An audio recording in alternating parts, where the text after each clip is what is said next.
अब दोस्तों दम आलू बनाने के लिए मैंने स्पेशली छोटे वाले आलू लिए हैं। आप चाहो तो आप थोड़े बड़े आलूओं से बना सकते हो दम आलू, लेकिन उनमें वो बात नहीं आती। ऐसा क्यों है? उसका सिर्फ एक बेसिक लॉजिक है, क्योंकि जो आलू की जो सरफेस होती है ना, ये वाली जहाँ छिलका होता है, वो ड्राई होती है, सूखी होती है।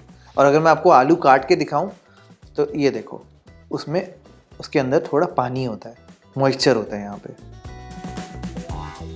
तो अगर आप काट के दम आलू बनाते हो तो उनका टेक्सचर अलग आएगा, और अगर पूरे पूरे दम आलू बनाते हो उनका टेक्सचर अलग आएगा। खैर, आलू के अंदर तक फ्लेवर लाने के लिए दोस्तों आप चाहो तो आप चाकू से कट भी लगा सकते हो, लेकिन मैंने ऐसे फोक से छेद करे हैं। क्या होता है कि आलू में एक एबिलिटी होती है कि नमक को, मसालों को एब्जॉर्ब करने की। आलू के अंदर जब तक नमक नहीं होता तब तक वो स्वाद नहीं आता। तो बहुत इंपॉर्टेंट पॉइंट है। वैसे दम आलू में दम तो देते नहीं है, तो इसलिए जनरली दम आलूओं को बॉईल करते हैं, फिर फ्राई करते हैं और फिर ग्रेवी में डालते हैं। लेकिन मैं जैसे बना रहा हूँ उसमें हम स्पेसिफिकली दम देंगे। मैं आपको आगे दिखाता हूँ। इस वाले तरीके में मैंने क्या किया है कि मैंने सीधा ही आलूओं को फ्राई किया है। अब मैंने इनको सरसों के तेल में फ्राई किया है। आप कोई भी तेल में फ्राई कर सकते हो। सरसों का तेल है तो इसको अच्छे से गर्म किया है, और जैसे ही धुआं निकलने लग गया है तो दूर होके, एकदम दूर होके आप आलू डालना।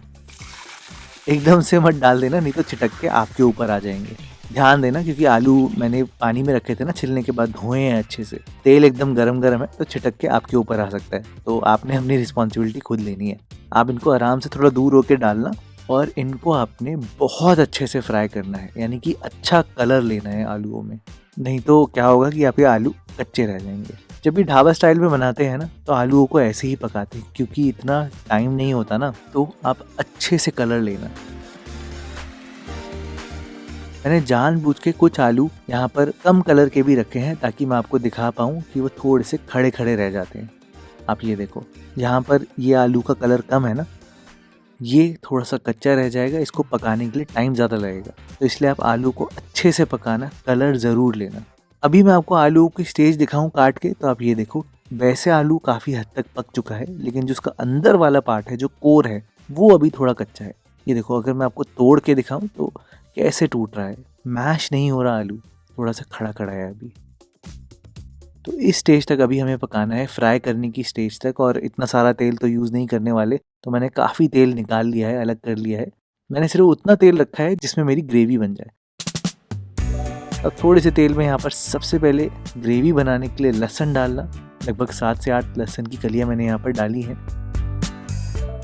हल्का सा जैसे ही कलर आने लग जाए ना लहसुन में, फिर आप प्याज डाल देना, और उसके साथ साथ ही 2 सूखी लाल मिर्चें। कलर में भी हेल्प करेंगी और ग्रेवी को थोड़ा स्पाइसी भी बनाएंगी। दम आलू में थोड़ी मिर्चें और थोड़ा सा नमक, थोड़ा तेज़ ही रखना, तभी आलू के अंदर तक सीप इन होगा फ्लेवर। मैंने थोड़ा सा रोस्ट किया है, और जैसे ही प्याज का कलर हल्का सा ट्रांसलूसेंट हो गया है, चेंज हो गया है, उस टाइम पर आप यहाँ पर काजू डाल देना और अदरक डाल देना, क्योंकि इनको भी थोड़ा रोस्ट करना है ना हमें।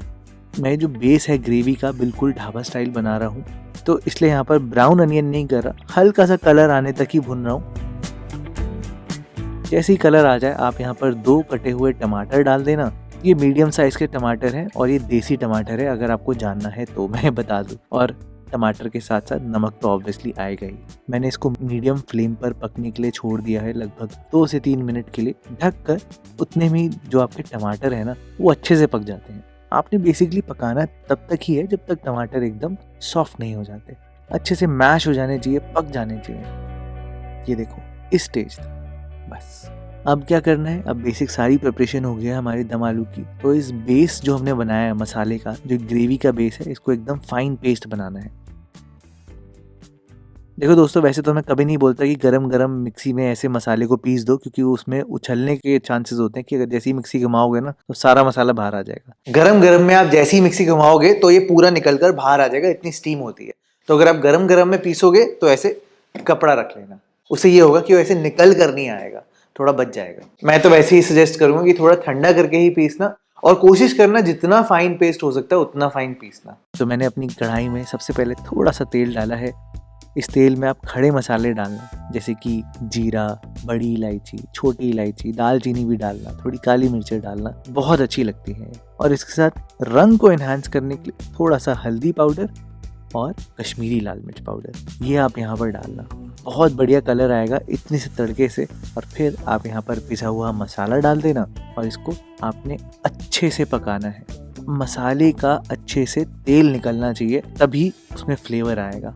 और यही आजकल के जो ढाबा की जो टेक्निक है वो यही है कि जो ये वाली जो भुनाई होती है ना, वो उसको बहुत अच्छे से करते हैं जब तक कि तेल अलग नहीं हो जाता। अब इसको ढककर पकने के लिए छोड़ देना मीडियम फ्लेम पे। तब तक हम अपने दम की तैयारी करते हैं कि हम दम आलू में दम कैसे लगाएंगे। मसाले में बस मैंने यहाँ पर दही ली है थोड़ी सी, 1/4 कप के आसपास। उसमें आपने यहाँ पर धनिया पाउडर डालना है, गरम मसाला डालना है, सौंठ डालनी है, सौंठ माने सूखी अदरक का पाउडर, और सौंफ का पाउडर, ये आपने यहाँ पर डालना है। इसको अच्छे से मिलाना और इसमें थोड़ा सा फ्लेवर एनहांस करने के लिए मलाई डाल देना, लगभग 2 चम्मच तक। ये फ्रेश दूध की मलाई है, जो दूध के ऊपर जम जाती है ना, वो वाली मलाई है। ये आप अच्छे से मिलाकर अलग से रख लेना। अब आप ढक्कन खोल के देखो, ये देखो हमारे प्याज टमाटर से तेल एकदम अलग हो गया है। मैं आपको बिफोर आफ्टर दिखाऊं तो ये देखो इस स्टेज तक हमने पका दिया है। बस यहाँ तक पकाने के बाद अब आप यहाँ पर दही डालना, जो हमने पूरा मसालों का कॉम्बिनेशन बनाया है, ये आप यहाँ पर डाल देना। इसको अच्छे से मिलाना और इसमें आलू डाल देना और आलूओं को भी आपने अच्छे से मिलाना है। अब हमें आलूओं की सारी कसर दूर करनी है और दम देना है, तो आप यहाँ पर लगभग 1.5 कप तक पानी डालना। दोस्तों पानी बहुत क्रूशियल है। अगर आपने पहले आलू थोड़े कम पकाए हैं तो पानी यहाँ पर ज्यादा आएगा। अगर पहले आलू मेरे हिसाब से बनाए हैं, जो मैं कह रहा था ना कि अच्छे से पकाना गहरा रंग लेने तक, तो आपका 1.5 कप पानी में पूरा काम हो जाएगा। 1.5 कप पानी डाल के अच्छे से आप मिला देना। थोड़ा सा धनिया मैंने डाला है, हरी मिर्चें ऊपर से स्प्रिंकल करिए, एकदम फ्रेश हरी मिर्चें और धनिया का जो खुशबू आएगी ना, बहुत अच्छी लगेगी। और अब दम देने के लिए आप थोड़ी सी सिल्वर फॉइल लेना और इसको ऐसे कवर कर देना। अब आप बोले कि भरत भाई फॉइल क्यों लगाई है, बेनिफिट क्या है उसमें? देखो दोस्तों, सिंपल सा बेनिफिट ये है कि जो स्टीम है ना, वो बाहर नहीं आती। जितने भी ये ढक्कन होते हैं ना, आप चाहो तो ढक्कन लगा दो, लेकिन ढक्कन में कभी भी दम नहीं बनेगा। क्यों, क्या होता है कि उससे स्टीम बाहर आ जाती है। तो दम देने के लिए आप ऐसे फॉइल लगाना, उसके ऊपर ढक्कन लगाना और नीचे मैंने रखा है तवा और एकदम लो फ्लेम पर गैस को छोड़ दिया है। इसको आपने पकाना है घड़ी से देखकर 15 मिनट, एकदम लो फ्लेम पर पकने देना। और अब ये देखो कोई स्टीम नहीं निकलेगी इससे, कुछ हवा बाहर नहीं आएगी, सारा प्रेशर अंदर रहेगा। 15 मिनट के बाद आप गैस को बंद करना और 2 से 3 मिनट इसको रेस्ट करके फिर ढक्कन खोलना। अब देखो कोई धुआं नहीं है बिल्कुल भी, है ना। लेकिन अगर मैं आपको फॉइल हटा के दिखाऊं तो ये देखो क्या बढ़िया लग रहा है ना दोस्तों, दम आलू। और ये एक्चुअल में दम आलू है, जिसमें दम कुकिंग हो रखी है। और तो और पानी कितना डाला था बिल्कुल गायब हो चुका है। देखा दोस्तों, अच्छे से आलू पक चुके हैं। ग्रेवी का आप टेक्सचर देखो, आप ऐसे दम आलू बना कर देखना, एकदम नरम बनकर आते हैं। मतलब उनका टेक्सचर ही बिल्कुल अलग आता है, क्योंकि स्लो कुक हुए हैं। ये जो मसाला है, इसका फ्लेवर जो निकल कर आता है ना, आपको बहुत पसंद आएगा।